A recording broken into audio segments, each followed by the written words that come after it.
ನಮಸ್ಕಾರ ವಿದ್ಯಾರ್ಥಿಗಳೇ, ಇಂದಿನ ನಮ್ಮ ಈ ಶೈಕ್ಷಣಿಕ ವಿವರಣೆಗೆ ಸ್ವಾಗತ. ಇವತ್ತು ನಾವು ಒಂದು ಅತ್ಯಂತ ಕುತೂಹಲಕಾರಿ ವಿಷಯದ ಬಗ್ಗೆ ಚರ್ಚೆ ಮಾಡಲಿದ್ದೇವೆ. ಅದೇನೆಂದ್ರೆ, ನಮ್ಮ ಭಾರತ ಉಪಖಂಡದ ಮಣ್ಣು, ಇಲ್ಲಿನ ಭೌಗೋಳಿಕ ಲಕ್ಷಣಗಳು ಹೇಗೆ ಇತಿಹಾಸವನ್ನು ಮತ್ತು ನಮ್ಮ ಭವ್ಯ ನಾಗರಿಕತೆಯನ್ನು ರೂಪಿಸಿದವು ಅನ್ನೋದು. ಇದು ಬರೀ ಇತಿಹಾಸದ ಪಾಠವಲ್ಲ, ಬದಲಾಗಿ ನಾವು ನಿಂತಿರುವ ನೆಲ ನಮ್ಮ ಬದುಕನ್ನು ಹೇಗೆ ನಿರ್ದೇಶಿಸುತ್ತದೆ ಅನ್ನೋದರ ಒಂದು ಅದ್ಭುತ ಅಧ್ಯಯನ. ಬನ್ನಿ ಶುರು ಮಾಡೋಣ. ಸರಿ, ಇವತ್ತಿನ ನಮ್ಮ ತರಗತಿಯಲ್ಲಿ ಏನೇನಿರುತ್ತೆ ಅಂತ ಒಮ್ಮೆ ನೋಡ್ಬಿಡೋಣ.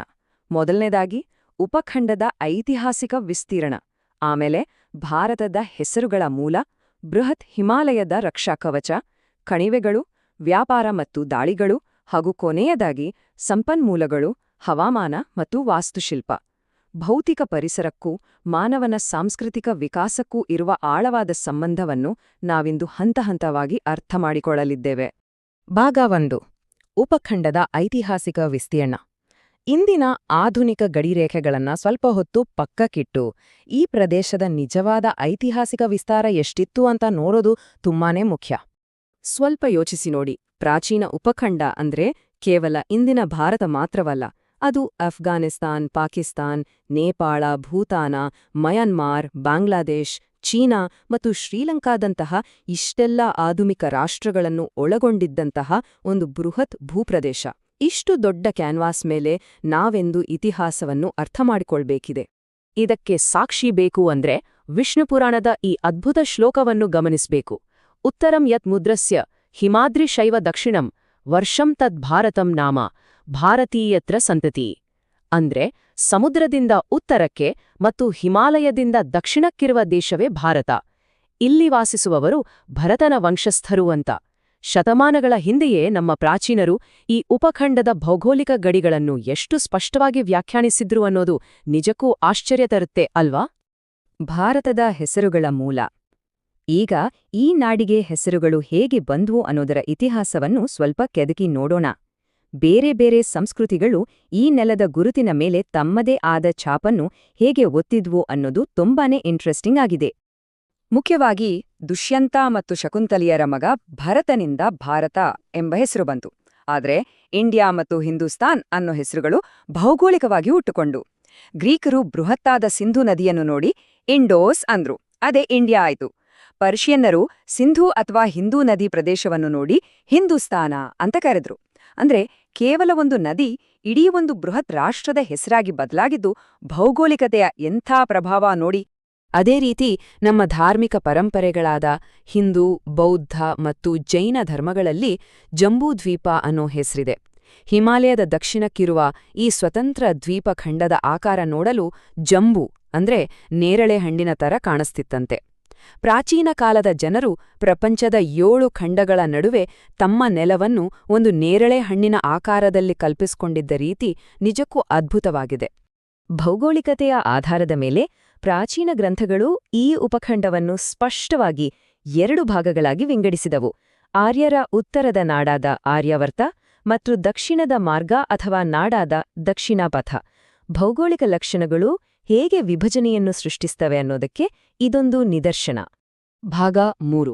ಬೃಹತ್ ಹಿಮಾಲಯದ ರಕ್ಷಾಕವಚ. ಈಗ ಭೌತಿಕ ಭೂಗೋಳಶಾಸ್ತ್ರದ ಕಡೆ ಬರೋಣ.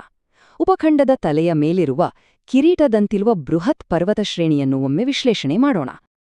ಹಿಮಾಲಯ ಪರ್ವತಗಳು ಕೇವಲ ಕಲ್ಲು ಮಣ್ಣಿನ ಗುಡ್ಡೆಗಳಲ್ಲ, ಅವು ನಮ್ಮ ಪಾಲಿನ ನೈಸರ್ಗಿಕ ತಡೆಗೋಡೆ. ಉತ್ತರದ ಶತ್ರುಗಳಿಂದ ಮತ್ತು ಕೊರೆಯುವ ಶೀತಮಾರುತಗಳಿಂದ ರಕ್ಷಿಸುವ ಬಲವಾದ ಗುರಾಣಿಯಾಗಿ, ಹಾಗೂ ಸದಾಕಾಲ ಹರಿಯುವ ನದಿಗಳ ಮೂಲಕ ಫಲವತ್ತಾದ ಉತ್ತರದ ಬಯಲುಗಳನ್ನು ನಿರ್ಮಿಸುವ ಜೀವದಾಯಿನಿ ಮೂಲವಾಗಿ ಇದು ಏಕಕಾಲದಲ್ಲಿ ಕೆಲಸ ಮಾಡುತ್ತೆ. ಭೌಗೋಳಿಕ ನಿರ್ಣಯವಾದ ಅಂದರೆ ಇದೆ.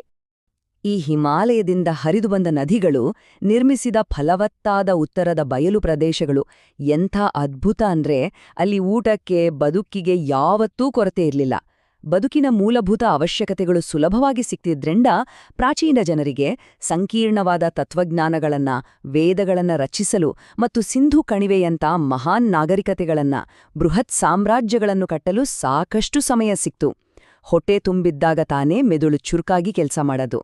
ಭಾಗ 4. ಕಣಿವೆಗಳು, ವ್ಯಾಪಾರ ಮತ್ತು ದಾಳಿಗಳು. ಹಾಗಂತ ಉತ್ತರದ ಪರ್ವತಗಳನ್ನ ದಾಟಲು ಯಾರಿಗೂ ಸಾಧ್ಯವೇ ಇರ್ಲಿಲ್ಲ ಅಂತೇನಿಲ್ಲ.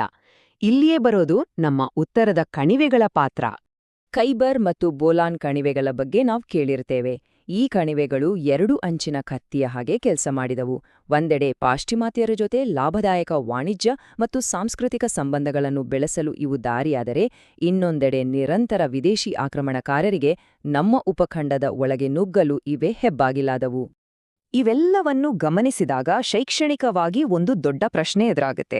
ಭೌಗೋಳಿಕ ಲಕ್ಷಣಗಳು ಮಾನವನ ನಡವಳಿಕೆ, ಯುದ್ಧ ಸಂಸ್ಕೃತಿ ಮತ್ತು ವಿಪರೀತ ಜನಾಂಗೀಯ ವೈವಿಧ್ಯತೆಯನ್ನು ನಿಖರವಾಗಿ ಹೇಗೆ ನಿರ್ದೇಶಿಸುತ್ತವೆ? ಇದರ ಉತ್ತರ ಬಹಳ ಸ್ಪಷ್ಟವಾಗಿದೆ. ಪಶ್ಚಿಮದ ಒರಟಾದ ಮರುಭೂಮಿಗಳು ಮತ್ತು ದಕ್ಷಿಣ ಪ್ರಸ್ಥಭೂಮಿಯ ಕಠಿಣ ಕಾಡುಗಳು ಕಠಿಣ ಪರಿಶ್ರಮಿ ಯುದ್ಧಪ್ರಿಯ ಸಮಾಜಗಳನ್ನು ಬೆಳೆಸಿದರೆ, ಬೇರೆ ಬೇರೆ ಭೌಗೋಳಿಕ ವಲಯಗಳು ದ್ರಾವಿಡ, ಆಲ್ಟಾಯಿಕ್ ಮತ್ತು ಮಂಗೋಲಾಯ್ಡ್ಗಳಂತಹ ವಿಭಿನ್ನ ಕುಲಗಳನ್ನು ಪೋಷಿಸಿ ನೂರಾರು ಭಾಷೆಗಳು ಉಳಿದುಕೊಳ್ಳಲು ಕಾರಣವಾದವು. ಪರಿಸರವೇ ಮನುಷ್ಯನ ವ್ಯಕ್ತಿತ್ವವನ್ನು ರೂಪಿಸೋದು ಅಂದ್ರೆ ಇದೇ.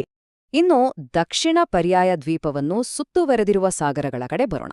ಆರಂಭದಲ್ಲಿ ಈ ಸಾಗರಗಳು ಯಾರೂ ದಾಟಲಾಗದ ಬಲವಾದ ತಡೆಬೇಲಿಗಳಾಗಿದ್ವು. ಆದರೆ ಕಾಲಕ್ರಮೇಣ ಇದೇ ಸಾಗರಗಳು ಜಗತ್ತಿನ ಇತರ ಭಾಗಗಳಿಗೆ ಸಂಪರ್ಕ ಕಲ್ಪಿಸುವ ಪ್ರಮುಖ ಜಲಮಾರ್ಗಗಳಾಗಿ ಬದಲಾದವು. ಅಂದ್ರೆ ರಕ್ಷಣಾತ್ಮಕ ಕಂದಕವನ್ನು ಹೆಬ್ಬಾಗಿಲಾಗಿ ವಿಕಸನಗೊಂಡಿತು. ಭಾಗ 5: ಸಂಪನ್ಮೂಲಗಳು, ಹವಾಮಾನ ಮತ್ತು ವಾಸ್ತುಶಿಲ್ಪ. ಈ ಕೊನೆಯ ಭಾಗದಲ್ಲಿ ಮಣ್ಣಿನ ಕೆಳಗಿರುವ ಸಂಪನ್ಮೂಲಗಳು ನೆಲದ ಮೇಲಿನ ವಾಸ್ತುಶಿಲ್ಪವನ್ನು ಹೇಗೆ ನಿರ್ಧರಿಸಿದವು ಅನ್ನೋದನ್ನು ನೋಡೋಣ. ನದಿ ಬಯಲುಗಳ ಪ್ರಭಾವ ಎಷ್ಟಿತ್ತೆಂದ್ರೆ, ಪ್ರಾಚೀನ ಕಾಲದಿಂದಲೂ ಕೃಷಿ ಪ್ರಧಾನ ಸಮಾಜವನ್ನು ಸ್ಥಾಪಿಸಿದ್ದು ಇದೇ ನದಿಗಳು. ಪ್ರಮುಖ ರಾಜವಂಶಗಳ ಏಳುಬೀಳುನು ನಿರ್ಧರಿಸಿದ್ದು ಮತ್ತು ಪ್ರಮುಖ ಧಾರ್ಮಿಕ, ಸಾಂಸ್ಕೃತಿಕ ಹಾಗೂ ವಾಣಿಜ್ಯ ಕೇಂದ್ರಗಳಿಗೆ ಜನ್ಮ ನೀಡಿದ್ದು ಇದೇ ಉತ್ತರ ಮತ್ತು ದಕ್ಷಿಣದ ನದಿಗಳ ನಿರಂತರ ಹರಿವು. ಕಟ್ಟಡಗಳ ವಿಚಾರಕ್ಕೆ ಬಂದರೆ, ಭೂಮಿಯಲ್ಲಿ ಲಭ್ಯವಿದ್ದ ವಸ್ತುಗಳೇ ವಾಸ್ತುಶಿಲ್ಪವನ್ನು ನಿರ್ಧರಿಸಿದವು. ಮರಳುಗಲ್ಲು, ಗ್ರಾನೈಟ್ ಮತ್ತು ಅಮೃತಶಿಲೆಗಳು ಸಿಕ್ಕ ಕಡೆ ಭವ್ಯವಾದ ಅರಮನೆಗಳು, ಕೋಟೆಗಳು ಮತ್ತು ಸೂಕ್ಷ್ಮವಾದ ಮೂರ್ತಿಕಲೆಗಳು ನಿರ್ಮಾಣವಾದರೆ, ಬೆಟ್ಟಗಳಲ್ಲಿನ ಬೃಹತ್ ಬಂಡೆಗಳು ಅಜಂತಾ ಎಲ್ಲೋರದಂತಹ ಬೃಹತ್ ಗುಹಾಂತರ ದೇವಾಲಯಗಳ ಸೃಷ್ಟಿಗೆ ಕಾರಣವಾದವು. ಅಂದ್ರೆ ಯಾವ ಕಲ್ಲು ಸಿಗುತ್ತೋ ಅದೇ ಶೈಲಿಯ ಕಲೆ ಅರಳಿತು. ಜೊತೆಗೆ ಪರ್ವತಗಳು ಮತ್ತು ಮರುಭೂಮಿಗಳನ್ನು ಹೊರತುಪಡಿಸಿ ನಮ್ಮ ಬಹುಪಾಲು ಉಷ್ಣವಲಯದ ಹವಾಮಾನ ಮತ್ತು ಸಮೃದ್ಧ ಮಳೆಯು ಎಂತಹ ಒಂದು ಪರಿಸರವನ್ನು ಸೃಷ್ಟಿಸಿತು ಅಂದ್ರೆ, ಇದು ವೈವಿಧ್ಯಮಯ ಸಸ್ಯ, ಪ್ರಾಣಿ ಸಂಕುಲವನ್ನು ಪೋಷಿಸಿ ಮಾನವನ ಸರ್ವಾಂಗೀಣ ಅಭಿವೃದ್ಧಿಗೆ ಅತ್ಯುತ್ತಮವಾದ ವಾತಾವರಣವನ್ನು ಒದಗಿಸಿತು. ಸಾವಿರಾರು ವರ್ಷಗಳವರೆಗೆ ಒಂದು ಬಲಿಷ್ಠ ನಾಗರಿಕತೆ ಬೆಳೆಯಲು ಇದಕ್ಕಿಂತ ಬೇರೆ ಇನ್ನೇನು ಬೇಕು? ಹಾಗಾದರೆ ಇಂದಿನ ನಮ್ಮ ಈ ಶೈಕ್ಷಣಿಕ ವಿವರಣೆಯ ಕೊನೆಯಲ್ಲಿ ನಾವೆಲ್ಲರೂ ಒಂದು ವಿಚಾರವನ್ನು ಆಳವಾಗಿ ಆಲೋಚಿಸಬೇಕಿದೆ.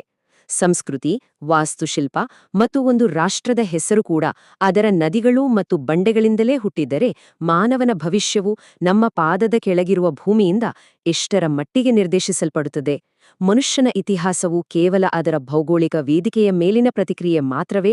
ಭೌಗೋಳಿಕತೆ ಅನ್ನೋದು ಬರೀ ಹಿನ್ನೆಲೆಯಲ್ಲ, ಅದೇ ಇತಿಹಾಸ ಬರೆಯುವ ಪ್ರಮುಖ ಪಾತ್ರಧಾರಿ. ಈ ಒಂದು ಕುತೂಹಲಕಾರಿ ಪ್ರಶ್ನೆಯೊಂದಿಗೆ ಇಂದಿನ ತರಗತಿಯನ್ನು ಮುಕ್ತಾಯಗೊಳಿಸೋಣ. ಭೌಗೋಳಿಕತೆ ಮತ್ತು ನಾಗರಿಕತೆಗಳ ನಡುವಿನ ಈ ಅದ್ಭುತ ಸಂಬಂಧವನ್ನು ಇನ್ನಷ್ಟು ಅನ್ವೇಷಿಸುವ ಆಸಕ್ತಿ ನಿಮ್ಮೆಲ್ಲರಲ್ಲೂ ಮೂಡಿದೆ ಎಂದು ನಂಬಿದ್ದೇನೆ. ಧನ್ಯವಾದಗಳು.